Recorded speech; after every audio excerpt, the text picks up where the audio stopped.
Ketika Jepang menginvasi Dili, timur Portugis, dan Kupang, timur Belanda, pada 20 Februari 1942, pasukan sekutu yang dikenal sebagai pasukan gagak, sebagian besar dari Australia, Inggris, dan Hindia Belanda, gagal menghadang karena kalah jumlah personil dan kurang perlengkapan.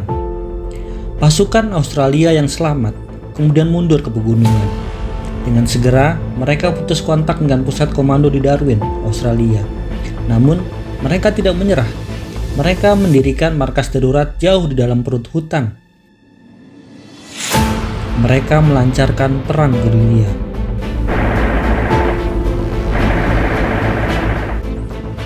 Mereka tak punya persenjataan berat dan persediaan amunisi sudah menipis, tetapi mereka memiliki nyali yang besar.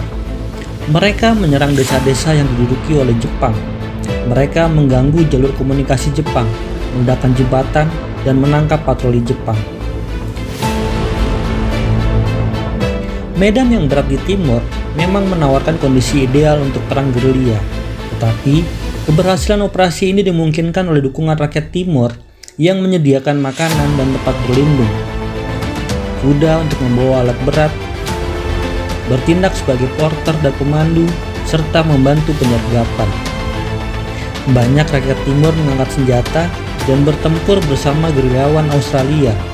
Banyak pula orang timur yang dieksekusi oleh Jepang karena memberikan bantuan kepada para gerilyawan.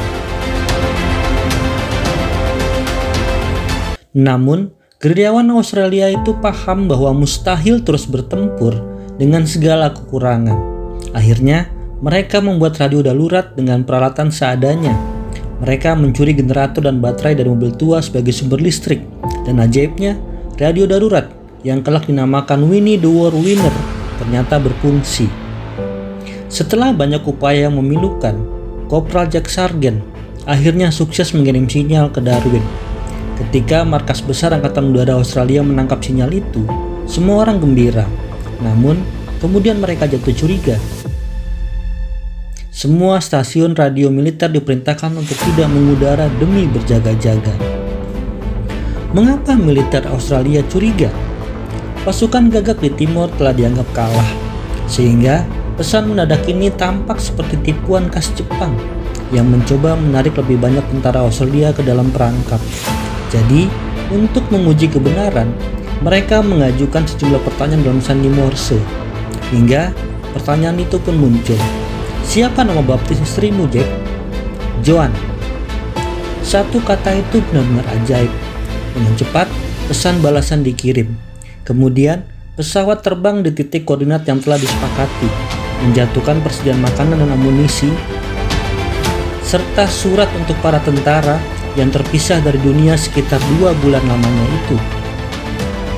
Komandan militer Australia berterima kasih kepada para gerilyawan atas keputusan mereka untuk tetap tinggal dalam menyelesaikan peperangan. Dan pasukan itu menjawab, mereka akan tetap bertempur di timur hingga datang perintah. Kemasi perlengkapan kalian tidak diperlukan lagi di pulau ini.